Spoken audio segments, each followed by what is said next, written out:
First thing I want to do is get my jacket potatoes on because they can take a little while to cook. These ones will probably take about an hour in my oven. So I've given them a good wash and I'm just going to prick some holes in the skin with a fork. That is just to let the steam escape, the water that's in the potato, to let it escape. So I have 1 potato per person. And it's a good idea. This is where you can look at your portion sizes, that you're not given big, huge, massive potatoes per person. Okay, that's the potatoes ready to go. I'm going to pop them into the oven and they will take between an hour and an hour and a half. That size potato, I would say, will be nicely cooked in an hour. So I have the potatoes in the oven and here are all my ingredients for the chickpea curry. Here I have, this was a 225 gram tin of chickpeas. I've strained them out and given them a good rinse under the cold tap and they're ready to go. This is a 400 gram tin of tomatoes. This is a punnet of mushrooms, 1 onion, and the recipe says you can use carrots, 4 carrots and a small head of broccoli. What I've opted to go, or cauliflower I should say, what I've opted to go for is I've half a head of cauliflower and I have 3 really small carrots, so I'm going to put both of those into it. And I have 2 cloves of garlic, curry powder, this one is a medium curry powder, tomato puree and vegetable bouillon. So look at the salt content on your bouillon, and just when you're buying them, what I usually do is I pick a few off the shelf and I look for the one with the lowest salt content, and that's the one I'd go for. And I would be adding that to 500 mils of hot water. So I just have the kettle boiled and I will do that first.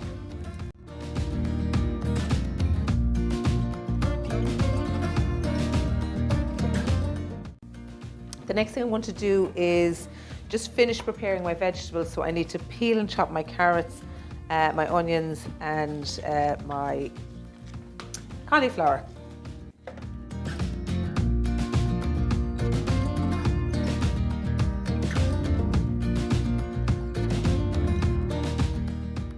So you can use any curry powder that you like. I have a medium one here, but you can also add some other seasonings just to give it a bit of extra flavour. So you could have some garam masala, turmeric, ground coriander, or a teeny bit of chili powder. And all of these will just add extra flavour to it. So what I would suggest is, if you're making this for the first time, just go with a nice mild curry powder and you can build up then the flavours as you get used to it. But if you have these in your press, by all means, add them to it just to experiment a little bit with the flavours. So the recipe says 2 teaspoons of oil. I'm actually just going to use 1 teaspoon. I think it's probably enough. And I'm going to use olive oil, rapeseed oil and sunflower oil are both also good. They're all low in saturated fats, and that's why they're a good choice.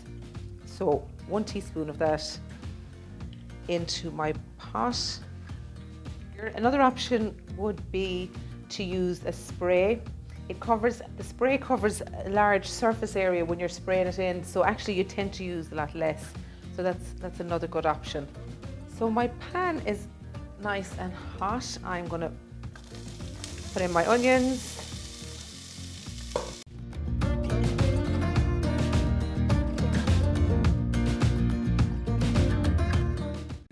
So once your onions have softened, and they've been in there for about 2 minutes now, I'm going to then add the garlic and my curry powder. 3 tablespoons. And then give that a really good stir. So gently cook that for 2 minutes. So next I'm going to add my vegetables. I just want to stir everything in together and try and coat them with the curry powder. Coat the vegetables with the curry powder.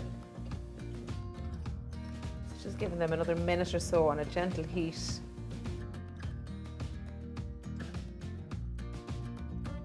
Now next I'm going to add my tablespoon of tomato puree. Let's try and coat everything in that again. Now, so I'll add the tin tomatoes in next. A little bit of my vegetable stock into the tin, just to rinse it out.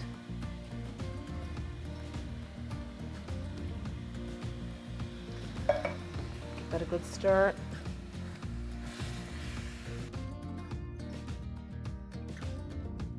Oh, excellent. And then I'll add the rest of my stock.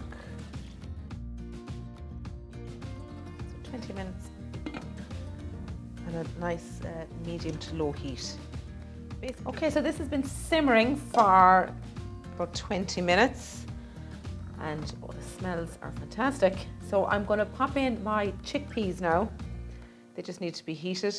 So they're already cooked because I got them from a tin, but you can always use dried.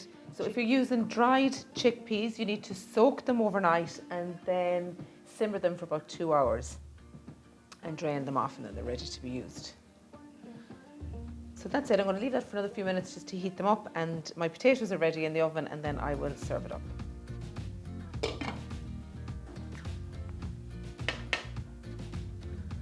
Okay, so you know your potatoes are done when your knife goes through them easily enough. Yeah.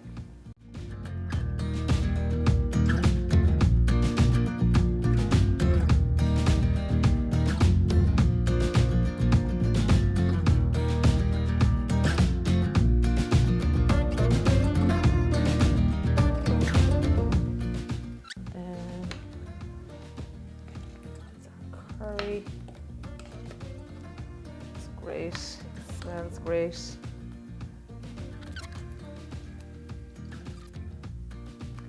There we go.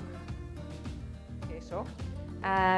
You can use this. You could make this with any vegetable really that's in season. Spinach, turnip, really whatever you have in the fridge. You use it up and make yourself a nice curry. Great way to get vegetables into everybody.